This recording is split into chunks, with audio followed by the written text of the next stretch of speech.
June 28, 1914 was a bright and sunny day in Sarajevo, Bosnia. The city was bustling with life, its streets filled with people going about their daily routines, unaware of the historic events about to unfold. The city was ready to welcome Archduke Franz Ferdinand, the next leader of Austria-Hungary. Excitement filled the air as people gathered to catch a glimpse of the royal procession. No one knew this happy day would end in sadness and lead to a huge war in Europe. The cheerful atmosphere masked the tension brewing beneath the surface. The Archduke and his wife, Sophie, rode in an open car, showing everyone they weren't afraid. They smiled and waved, enjoying the warm reception from the crowd. People cheered, not knowing the bad things about to happen. The joyous shouts and applause echoed through the streets, oblivious to the impending tragedy. As their car turned a corner, a young man stepped out of the crowd. His movements were deliberate, his eyes fixed on the approaching vehicle. He held a pistol, his heart beating fast with fear and determination.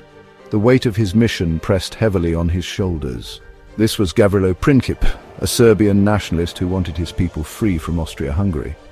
He believed that his actions would spark a revolution. His target, the leader of the empire he wanted to destroy. The fate of nations hung in the balance as he took aim. To understand why this event was so important, we need to learn about Franz Ferdinand, a man whose life and death would shape the course of history. He was next in line to lead Austria-Hungary, a vast and diverse empire that was close to falling apart due to internal strife and external pressures. The empire had many different groups of people, each with their own unique cultures and languages, and they didn't always get along. Many wanted their own countries, especially the Slavic people, who were pushing hard for independence, and this was a big problem for the empire. Franz Ferdinand knew this and wanted to change the empire. He envisioned a future where all ethnic groups could coexist peacefully. He wanted everyone to be equal, but many powerful people didn't like this idea. They feared losing their influence and control. Sadly, his plans would never come to fruition. He would be killed by the very people he was trying to help, marking the beginning of a tragic chapter in history. A secret group called the Black Hand was working in the shadows.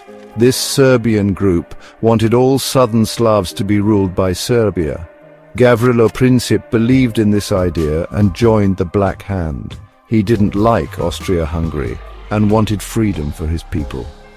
Princip and his friends saw the Archduke's visit as a chance to fight for their cause. They had pistols and poison ready to die for a bigger Serbia. Their plan was dangerous and they were determined. They didn't know it, but the future of Europe was in their hands. The first attempt to kill the Archduke didn't work. It was a chaotic scene filled with tension and uncertainty. Someone threw a bomb, but it missed its target, causing injuries to bystanders but leaving the Archduke unharmed. The streets were filled with panic and confusion. Despite the danger, the Archduke, showing both fear and bravery, decided to continue his visit. He was determined to fulfill his duties. Little did he know the threat was far from over.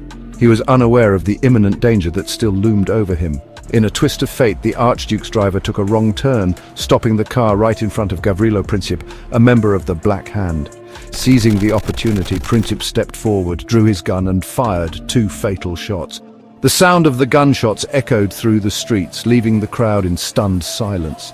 Shock and disbelief were etched on their faces. The Archduke and his wife were gravely injured. The worst had indeed happened, and their lives were slipping away. The next leader of Austria-Hungary was dead, leaving a void in the leadership and a nation in mourning.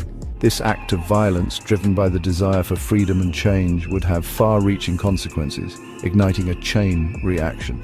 Europe, already a powder keg of tension, was now on the brink of an all-out war. The assassination was the spark that would set the continent ablaze.